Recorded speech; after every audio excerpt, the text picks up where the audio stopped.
Danes bi rada nekaj besed namenila ženskam na podjetniški poti. V Sloveniji imamo sicer dokaj visok delež zaposlenih žensk, od tega jih je okoli 8% podjetnic.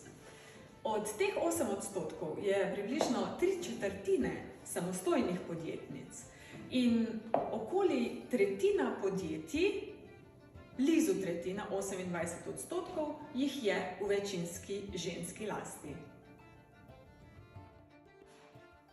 Kot ženska se sicer nikoli nisem počutila zapostavljeno na svoji poklicni poti. Sedaj pa zaradi materinstva počasi spoznavam tudi svoje omejitve.